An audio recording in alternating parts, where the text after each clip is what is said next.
Music Studio. Shubham Namdev उर्फ Shubham संसारिया digital mafia का नया चेहरा। सुकेश चंद्रशेखर की तरह ही धोखाधड़ी और मनी लॉन्ड्रिंग का जाल। भारत में साइबर ठगी और मनी लॉन्ड्रिंग के मामले में एक नया नाम सामने आया है, शुभम नामदेव उर्फ शुभम संसारिया। यह युवक अपने परिवार और सहयोगियों के साथ मिलकर एक बड़े साइबर ठगी और मनी लॉन्ड्रिंग नेटवर्क को चला रहा है। इस नेटवर्क ने गरीबों और कमजोर वर्ग के लोगों के बैंक खातों को किराए पर लेकर करोड़ों रुपए की धोखाधड़ी की है। इस पैसे का इस्तेमाल देश विरोधी ताकतों और स्लीपर सेल्स को फंडिंग करने के लिए किया जा रहा है।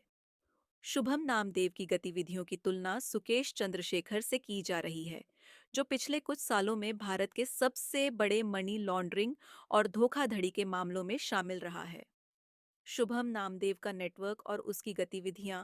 शुभम नामदेव उर्फ शुभम संसारिया ने अपने परिवार और करीबी सहयोगियों के साथ मिलकर एक बड़ा नेटवर्क तैयार किया है।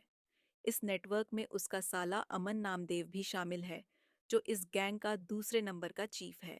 अमन नामदेव ठगी और मनी लॉन्ड्रिंग से कमाए गए पैसे को रियल एस्टेट में निवेश करता है।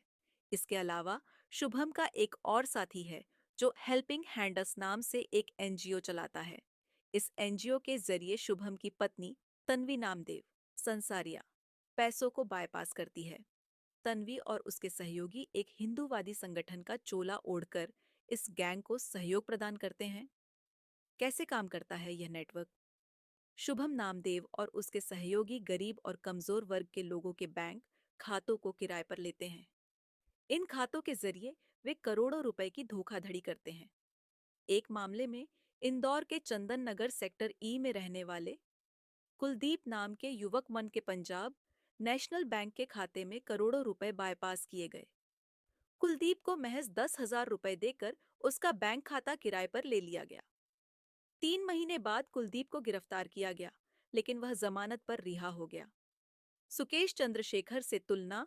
शुभम नामदेव की गतिविधियों की तुलना सुकेश चंद्रशेखरान से की जा रही है।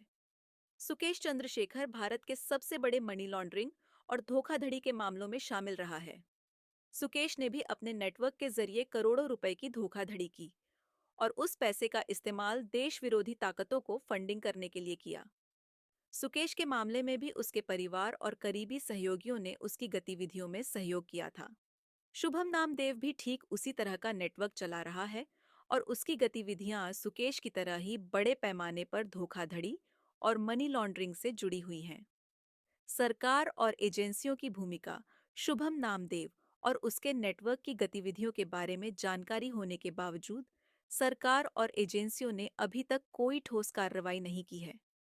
यह मामला उन लोगों के लिए एक चेतावनी है जो साइबर ठगी और मनी लॉन्ड्रिंग के जरिए गरीबों और कमजोर वर्ग के लोगों का शोषण कर रहे हैं। सरकार को इस मामले में तुरंत कार्रवाई करनी चाहिए और शुभम नामदेव और उसके नेटवर्क को पूरी तरह से बेनकाब करना चाहिए। शुभम नामदेव उर्फ शुभम संसारिया भारत में साइबर ठगी और मनी लॉन्ड्रिंग का नया चेहरा है। उसकी गतिविधियां सुकेश चंद्रशेखर की तरह ही बड़े पैमाने पर धोखाधड़ी और मनी लॉन्ड्रिंग से जुड़ी हुई हैं। सरकार और एजेंसियों को इस मामले में तुरंत कार्रवाई करनी चाहिए ताकि इस तरह के नेटवर्क को पूरी तरह से खत्म किया जा